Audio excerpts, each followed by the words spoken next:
So we had a prospective owner client call our office just the other day, and he said, as so many prospective owner clients have been doing lately, hey, please send me your property management agreement. I'm going to compare that agreement with another company that I'm thinking of hiring, and then based upon that comparison, I will make my decision on who I want to hire. And it seems like that's happening more and more often these days. So at what point in time should we give out our PMA to a prospective owner client?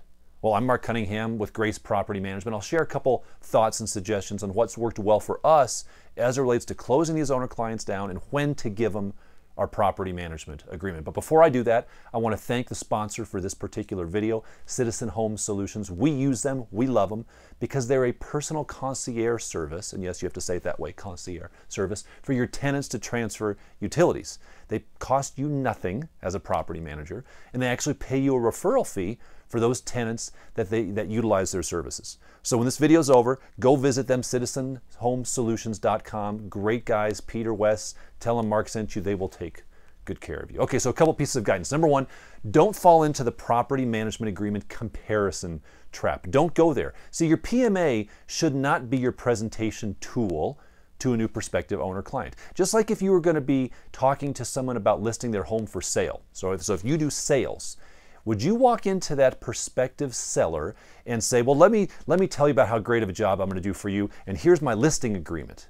And then you start going through the listing agreement? Of course you wouldn't. That's the last piece. That's the last thing you pull out after you've talked about how you're going to market their home, how you're going to do the whole process.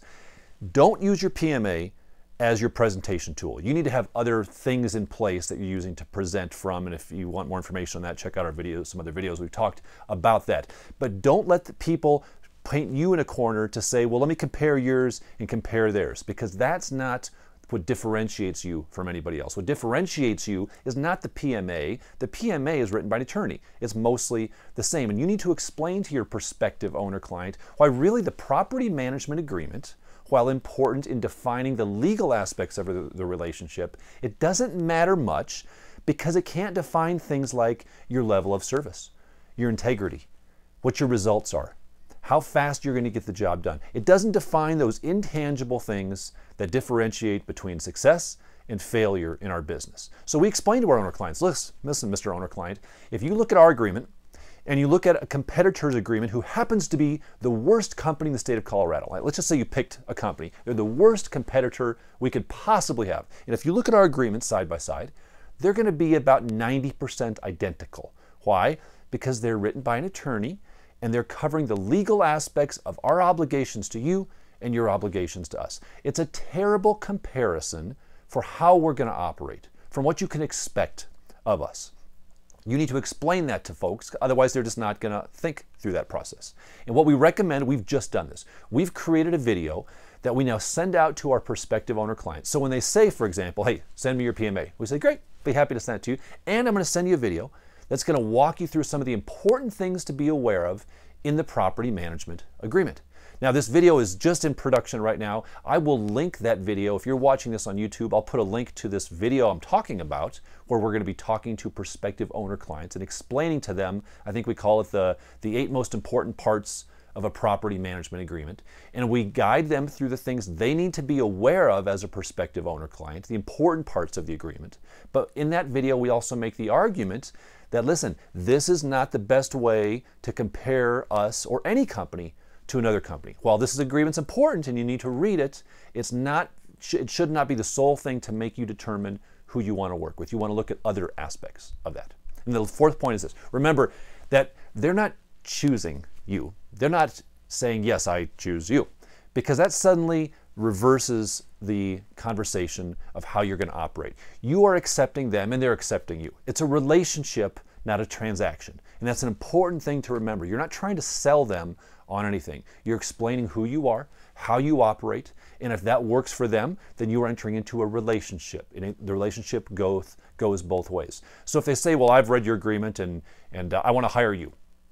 Whoa, that is great. I'm happy to hear that, but slow down. Let me ask you some questions, Mr. Owner, Miss Owner, to make sure that we're going to be a good fit for each other. Because if they have unrealistic expectations of you, the relationship is not going to succeed. It's a relationship, and you must accept each other in that relationship. You're not selling anything, you're entering into that relationship. It's an important mentality to have as you enter into that. Hey, before you sign off, Let me tell you that we have, at the time you're watching this, we have now officially opened up registration for Pulling Back the Curtain 4. It's fully virtual. Yeah, we're excited about that. Fully virtual 3-day property management conference. If you haven't registered yet, when this is done, go to propertymanagementconference.net or visit our website, go to the events tab, you can register there. Man, I'm excited about this. I'm gonna be there. We've got 7, 8 of the top industry leaders who are gonna be talking to you in a virtual format about how you can do property management better. Join us at that event. We'll see you there. But until then, make sure you're tightening up your PMA, creating a doc